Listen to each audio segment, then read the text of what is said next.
Hello, Maria Cristina. Yes, hi Fabio. It's a pleasure to have you here. Welcome to LacanCast. Thank you for having me. Today we're going to have a talk with Maria Cristina Aguirre, PhD, psychoanalyst in private practice in New York City, analyst, member of the School of the Nueva Escuela Lacaniana and New Lacanian School, coordinator of the New York Freud-Lacan Analytic Group, the NY Flag, president of the Lacanian Compass Council, editor of the Lacanian Compass Express, and senior psychologist at the Elmhurst Hospital in New York City. Is there anything I have left out that you'd like to add? No, That was very extensive already. yes, absolutely. So, Christina, can you tell us how did your encounter with psychoanalysis happen? Yes. It's a long, long story, and I'm going to try to make it short. My first encounter actually was when I was in high school. I had a teacher, and she spoke about Freud, and she spoke about the interpretation of dreams, and that really interested me. And then when I was in college, I had another professor who spoke about Lacan. And so that decided that was the line of psychoanalysis, the orientation of psychoanalysis that I was interested in. So that's how was my encounter with psychoanalysis. And more specifically, how did your encounter with the Lacanian orientation happen? So after I graduated from college in Ecuador, because I had already had this interest in psychoanalysis and in Lacan, I decided to go to France to pursue my studies, to do a PhD, and to do my training as a psychoanalyst. So I went to Paris and I studied and lived there for 17 years. And that's how I encountered the Jacques Lacan in the first place, the École Freudienne de Paris, and the Lacanian Orientation. Can you tell us a little bit about what kind of studies were you having access before you went to France, and why did you feel the drive to pursue further studies and to immerse yourself even further by going to Paris? There was at that time there was no possibility to do a doctoral degree in Ecuador, so the options were to go abroad. And in that selection, France, because of Lacan, because of my interest in Lacanian psychoanalysis, that's what drove me to France. So I did several degrees, but mainly my PhD. And I attended seminars at what was the school founded by Lacan, the École Freudienne de Paris, which was still working at that time. And so that was, the main interest that I had, and I pursued it. I think it was like very kind of clear at that time. So many years later, I decided to return to Ecuador. I made an appointment with Jacques Miller, who was the leader, we could say, of the Lacanian orientation and pursuing the teachings of Lacan.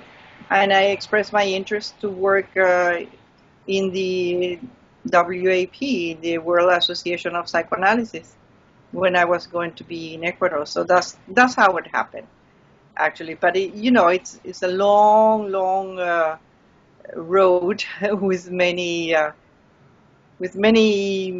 interesting moments and lessons and teachings that I treasure very much. Yeah, but it was a long road, but it seems that you always had this desire, very decided. Yes, yes, yeah, you can say it was, yeah, very it was kind of clear for me that working in the clinic, I think maybe to answer a little bit better your question, it was, you know, many theories are very interesting, and I was exposed to different orientations during my studies. But to me, it seemed that Lacan's teaching were the ones that made more sense when I was working in the clinic. I was working in the centers with children and adolescents. They were called CMPP, Center Medical Psychopedagogical. And even if it was an institution like a day treatment, we could say, children will come, or an outpatient clinic will be more appropriate for our American settings.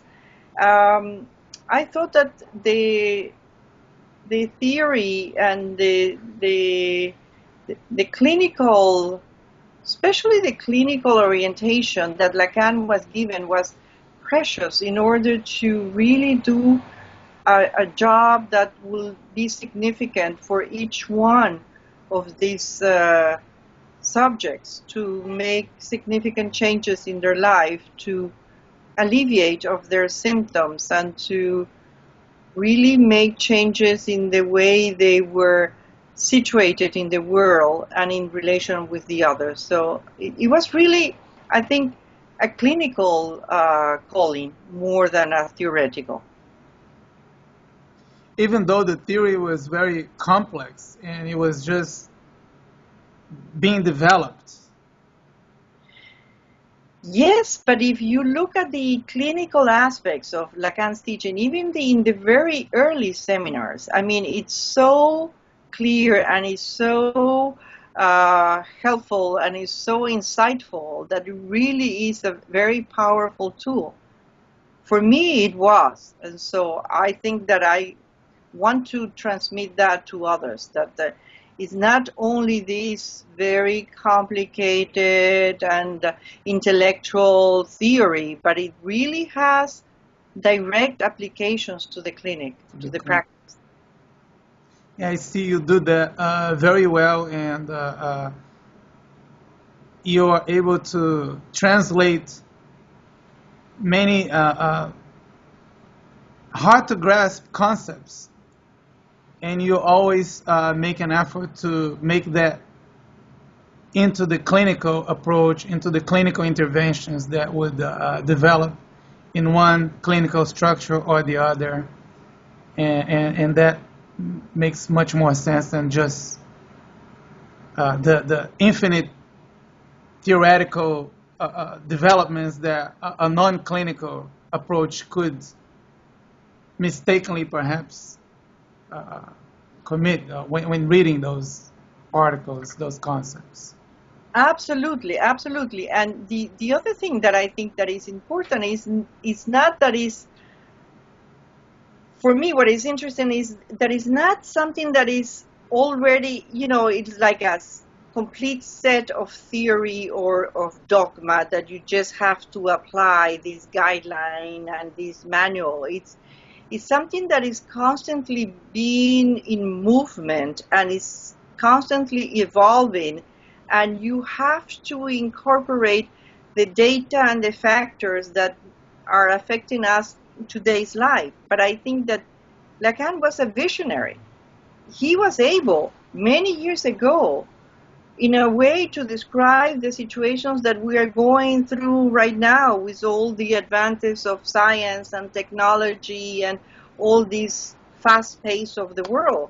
He was already telling this many years ago. So I think that, it's important. It's a life teaching. Even if Lacan is no longer with us, I think his teaching there's always some more field that you can explore. There's always something else that you can contribute, because it's not only a question of we are following somebody else. We are contributing with our experience and applying the concepts and applying the theory in what we do in everyday life, and we transmit this. We transmit this in the many settings that the World Association of Psychoanalysis has put out there for us to do this work. It's very interesting that your very first touch of psychoanalysis was through the interpretation of dreams, Yes. And then when you meet Lacan, you see, well, that's a clinical approach, clinical answer to the doors of the unconscious, perhaps, that you had already been interested in. But then when you see Lacan, you see, well, that's the way to approach the unconscious clinically. Yes. And even now we are here in the United States, right? And the question of the unconscious, does it exist? Shall we pay attention to it? I think it's a question that needs to be answered continuously. And it's present, but we have a tendency to forget about it and to dismiss it. But I think that it's our responsibility to give it constantly its place. And for instance, right now with the what we're working on, looking towards the new Congress of the WAP that is going to come, and it's if I am not mistaken, it's the speaking body, which is a very interesting concept. Very interesting concept. Absolutely. So it's this knotting between the body that speaks and the unconscious, that it's all mixed there together, and it's a very rich field to investigate.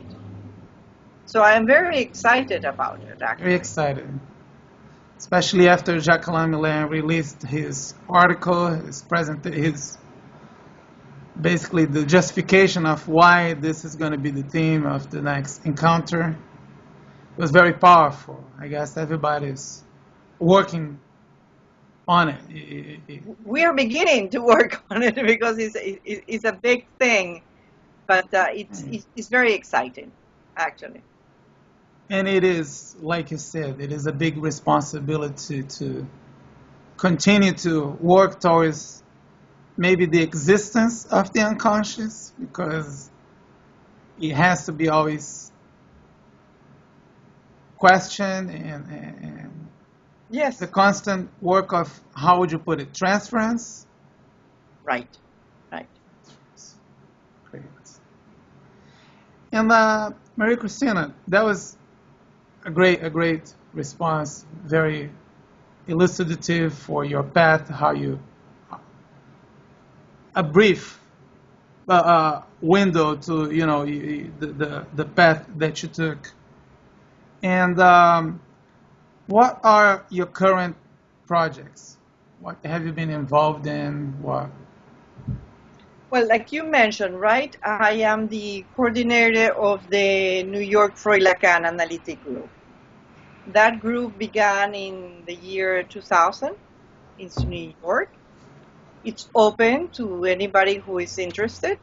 It's a small group. It's not a large number of people who come, but we meet every Wednesday, and we alternate between a clinical seminar and a theoretical seminar.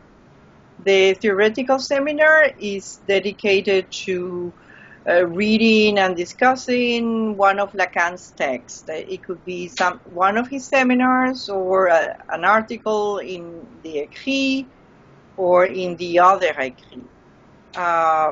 This year we're working on seminar 19, that is called Or Worse. It's a very interesting seminar. It's the seminar just before seminar 20, which is a very important stepping point in Lacan's development and in his theory. And the people who come to the seminar, they have different, how can I say, different not training, but professional backgrounds. Some of them are psychologists, some of them are psychoanalysts, some of them are social workers, some of them are therapists, some of them are artists, some of them are interested in literature and philosophy and cultural studies. So it's a diverse group. But I would say there is a passion in the group. to read and to study and to try to understand. And it's a very, for me, it's a very nice place to go to on Wednesday. And then every other Wednesday we have a clinical seminar. Now the clinical seminar will be, the purpose of it is to work on the clinical aspects of the our profession. And so some years ago I decided that it would be good if we could connect between Freud and Lacan. Mm-hmm. So it's a choice we made. We chose the 5 fundamental cases that Freud had discussed. And we began with President Schreber, reading Freud, and then reading what Lacan had said about President Schreber and about Lacan's comment on Freud. And we have a lot of material there because we have the whole seminar 3 of Lacan that is dedicated on psychosis to President Schreber. And then there is this fundamental text that is in the Écrit on a question preliminary to any treatment possible of psychosis that is also about President Schreber. So is this, in a certain way, following Lacan's own lead, which is from Freud to Lacan. And then we continue with what contemporary psychoanalysts have said about the same topic, the same issue on psychosis. And so after Schreber, we studied the Wolfman. So we dedicated maybe a year, maybe more than a year and a half, but it's always the same format. We go first to Freud, and then to Lacan, and then to what contemporary psychoanalysts of the Lacanian orientation are contributing about this case. This year we are working on Dora. So I don't know when we will be finished, maybe by the end of the year. And then next year we'll do the Ratman. Mm-hmm. So it's a way of, people can have this approach to the clinic, but through the fundamentals, through Freud and through Lacan, and then they can apply it to their own practice. And they are perfectly welcome to say, well, this makes me think of this experience that I have, or this. So it's not a supervision group, it is a clinical seminar. We study the clinic, as was taught to us by Freud and by Lacan and by Miller and by Laurent. But I've noticed that there is a third component, which I think it's very important. And this one doesn't have a regular schedule. It's, we could say, irregular. It's the seminar Cultural and Psychoanalysis. And this happens every time there is a cultural moment in the city of New York that we think it's important for us to think about it and discuss. And so far we have done, I think it's 7 or 8. I'm always mistaken a little bit about that. But it's on the occasion. It's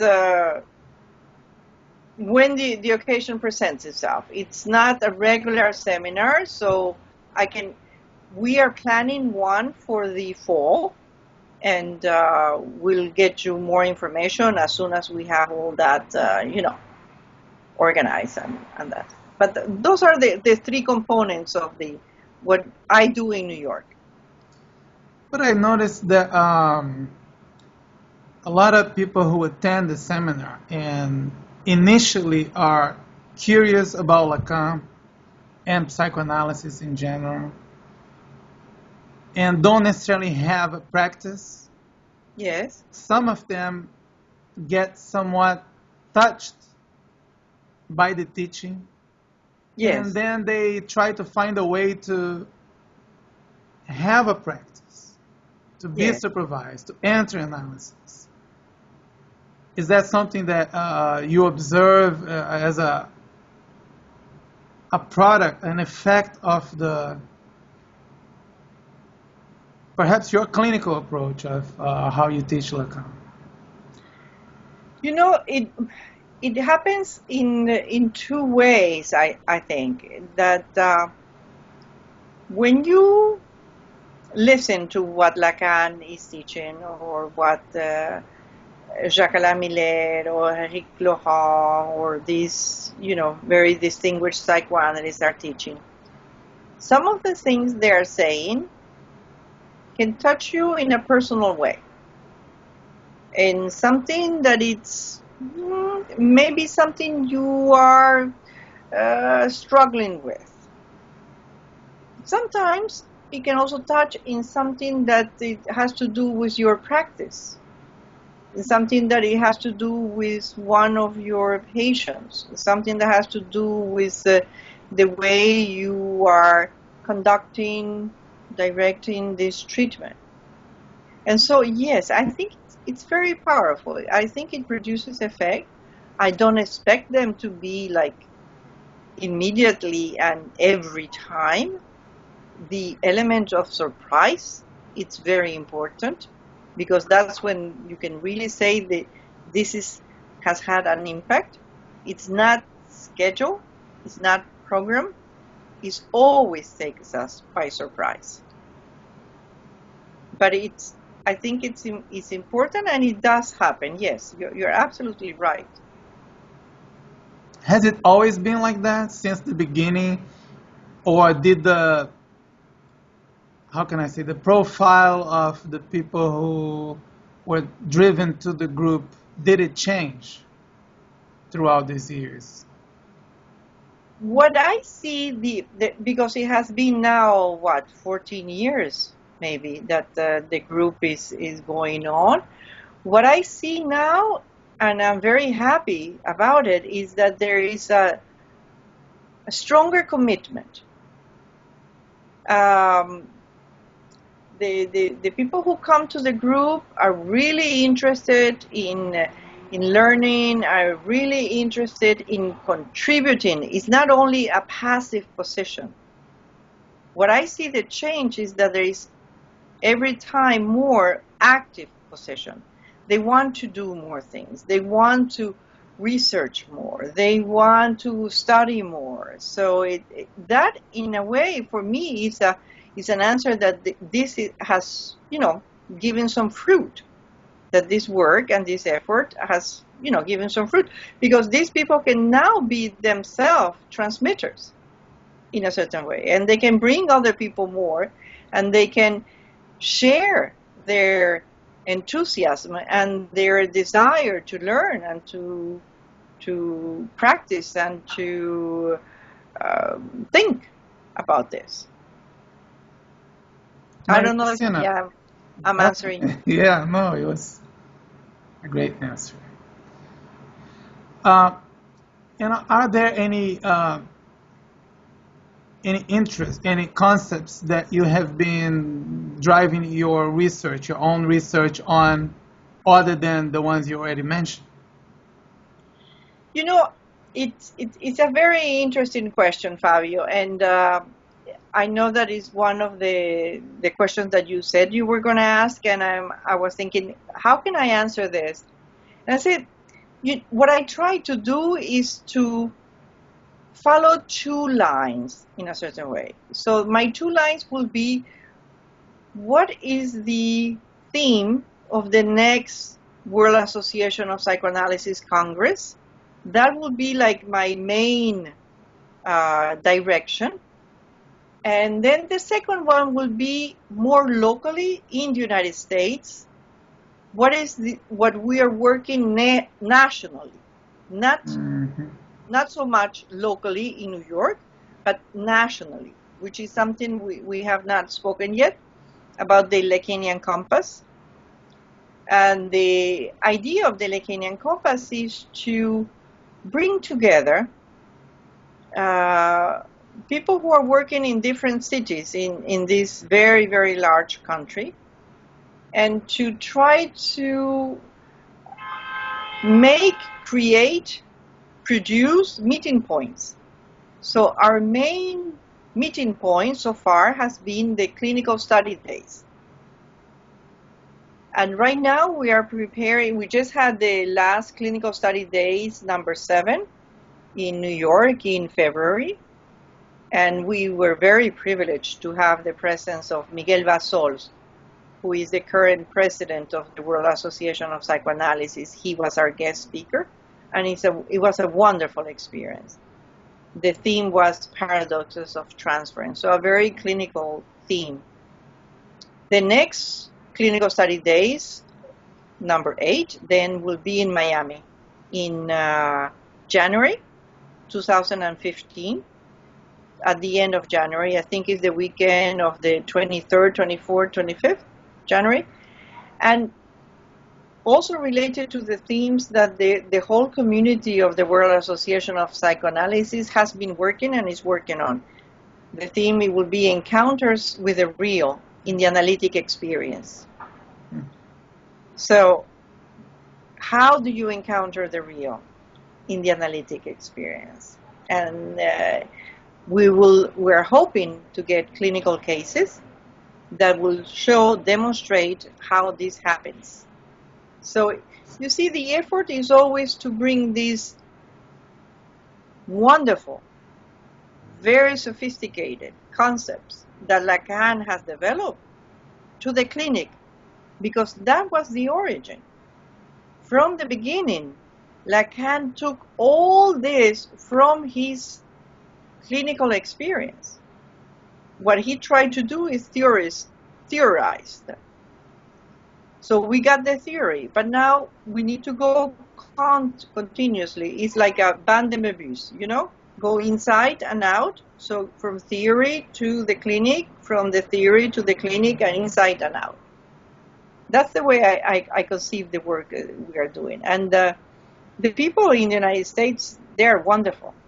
They're wonderful. They're very committed, very enthusiastic, and I think that there is a lot of potential.